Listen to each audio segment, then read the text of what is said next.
Uh, Assalamualaikum warahmatullahi wabarakatuh.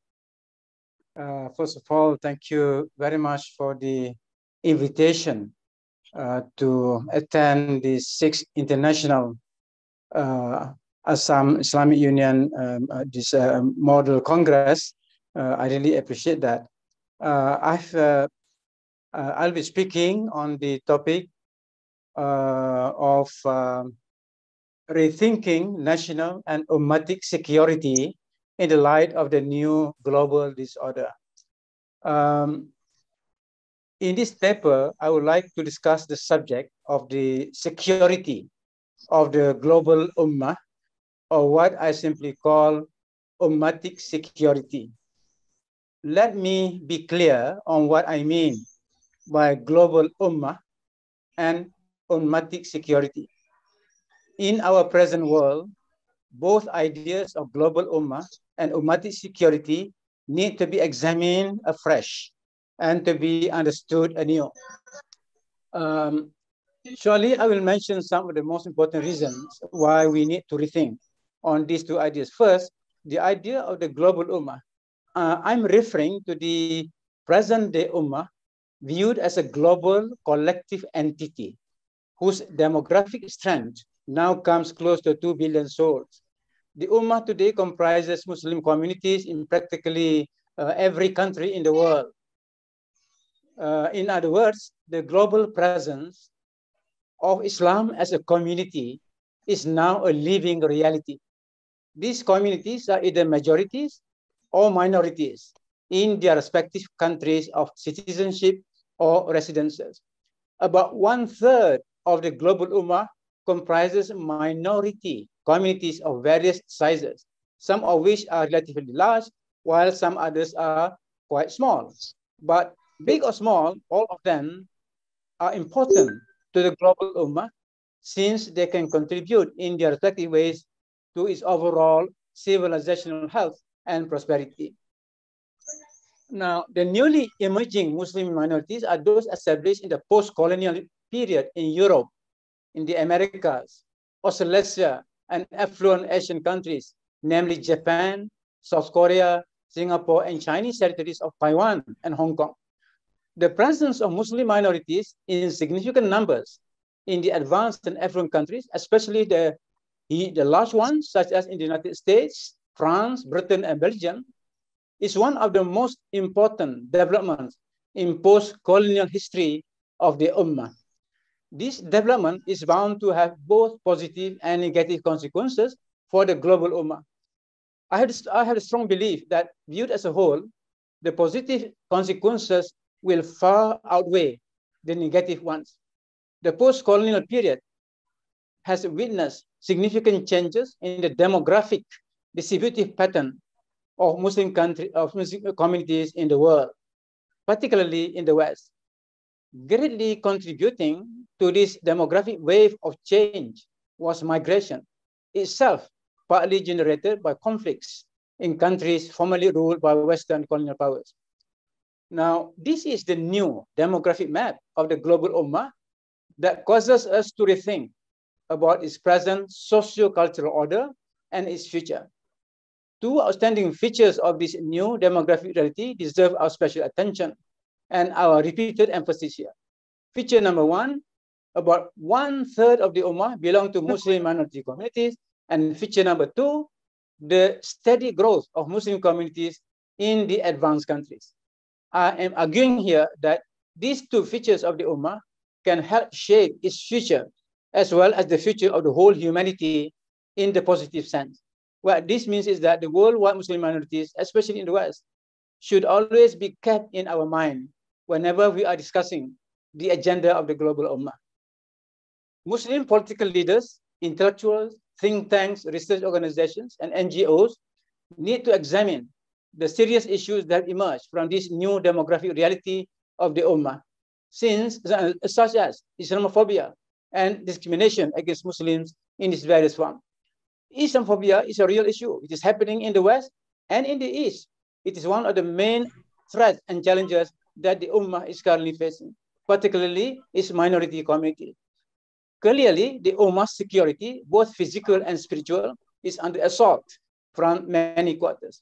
Notwithstanding our own self-reliance to counter the assault, the nature of the contemporary world is such that we have need of friends and sympathizers outside the Ummah to help complement our own efforts in the pursuit and strengthening of our common security. But we cannot afford to confine our thinking to the issues of threats and challenges alone. We also need to deeply reflect and explore on the potential strength and opportunities for the greater well-being of the Ummah that may be generated by this new reality. Its potential strength for our times and for the future needs to be identified and harnessed. But we must adopt new approaches to ummatic development and civilizational building. We must also adopt new formulae of success that are rooted in the Quran and the prophetic Sunnah, but at the same time, well informed about contemporary issues. The old way of over-reliance on the state for community development needs to go. Over-reliance on Muslim majority communities on the state has resulted in ummatic lethargy. The traditional spirit of ummatic self-reliance and ummatic innovation needs to be revived. I think in the near future, Muslim minorities, especially in the West, may perform better in community development than Muslim majorities since they are relatively free of state control.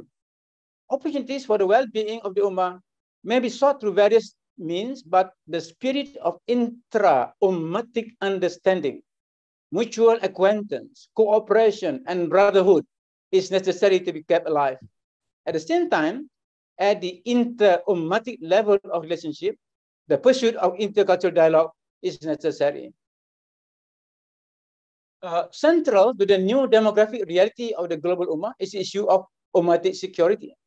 Whether we are talking about the present threats and challenges to the Ummah or about empowerment of the Ummah, the issue of security comes uppermost in our mind. This brings me to the second idea that needs our rethinking, namely the idea of ummatic security. The traditional idea of security of the Ummah revolves around the issue of military aggression against member states by outside forces. Accordingly, Muslim majority countries conceive of their national security needs primarily in military terms. But the world is rapidly changing due primarily to profound advances in technology. These technological advances have many consequences on human life. The world order is taking new shapes, be it in the socio-cultural, scientific, technological, or military domains, due to human conflicts almost everywhere in the world, plus the general decline of spirituality, ethics, and morality. The world is becoming increasingly disorderly. The traditional idea of humanness is under threat. The state of the art in technology itself is one of the causes of this decline in spirituality, ethics, and morality. In these circumstances, the Ummah needs to view the issue of security from a broader perspective, as argued by Islam.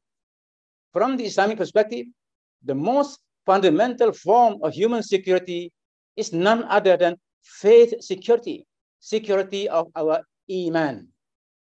Of course, the Ummah should continue to address the traditional issue of military, economic, and social security, though these challenges are now appearing in new forms. We are now facing food and water security issues, which are viewed as threats to physical human security and well-being. These issues have transcended national boundaries.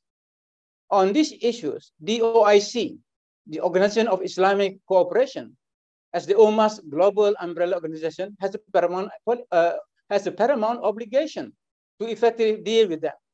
But the Ummah cannot depend on the OIC alone to address these issues. What more, when it has disappointed them on many occasions and in many issues. Non-governmental global platforms need to arise out of the Ummah's human resources to complement the OIC in the creation of an ummatic global order. It is hoped that this emerging ummatic global order will in turn work with the rest of humanity, especially non-Muslim organizations with similar goals, to help transform the present disorderly world into a more acceptable global order in the light of common universal values and justice. Today's powerful nations, United States of America, Russia, China, European Union, India, and Israel, are exerting themselves through their various regional and global initiatives to shape or influence global developments that will serve their respective interests.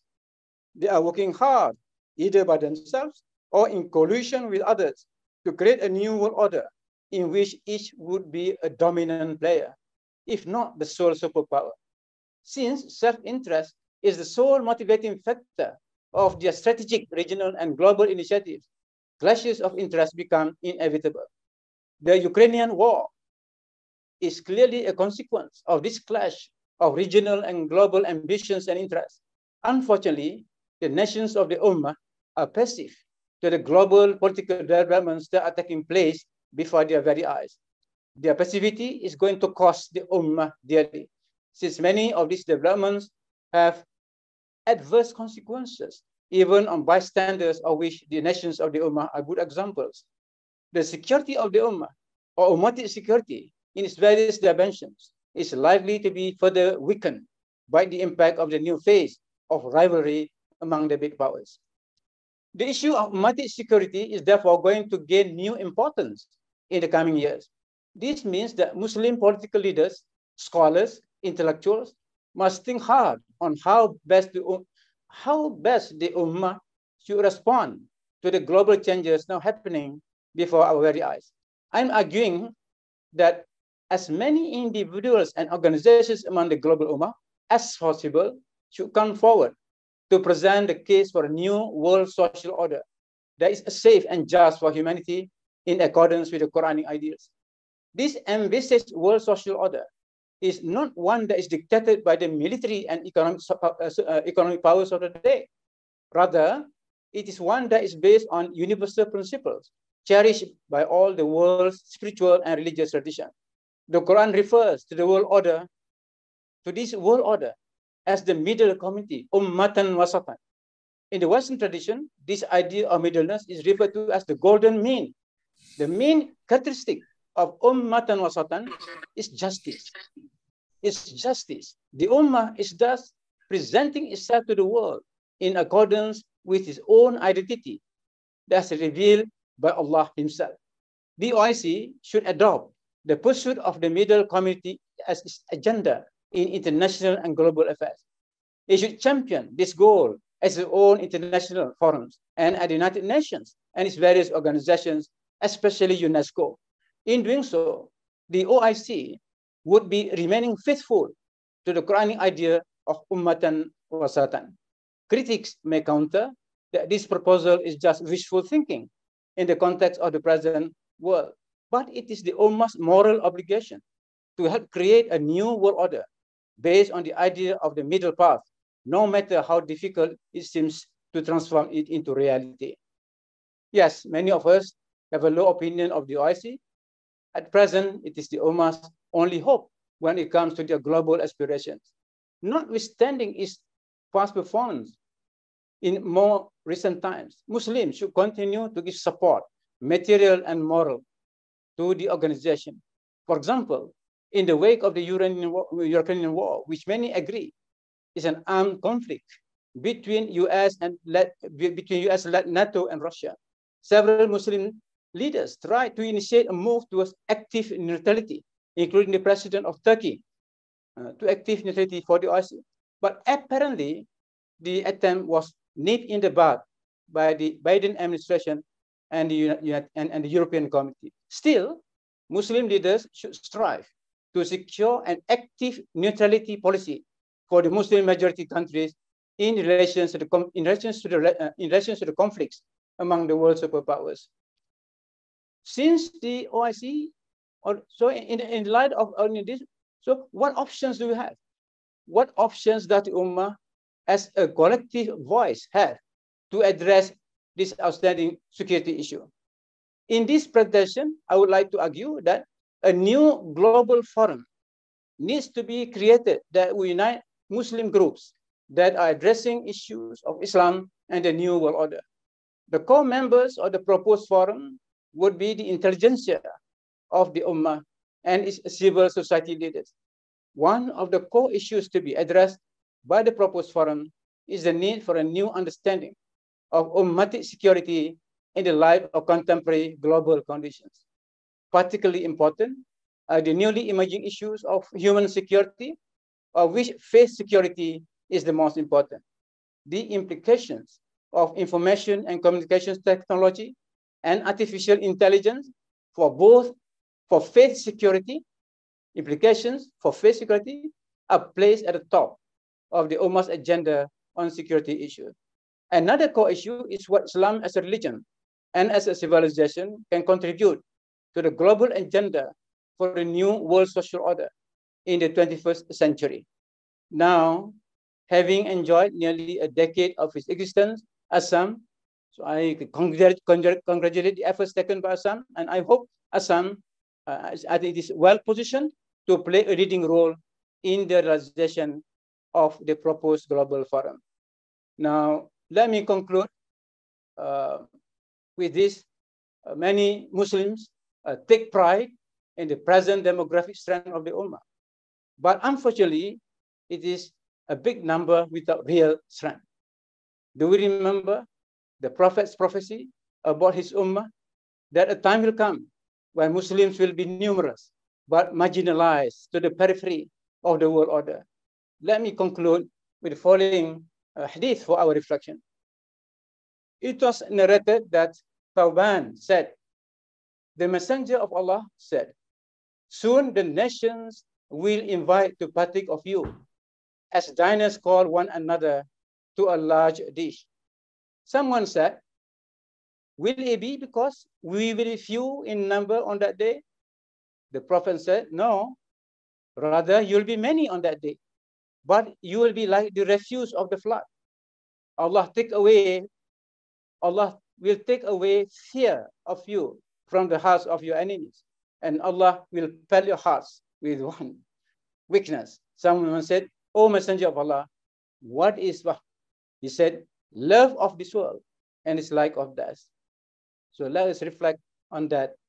Thank you very much. Assalamu alaikum wa rahmatullahi wa barakatuh.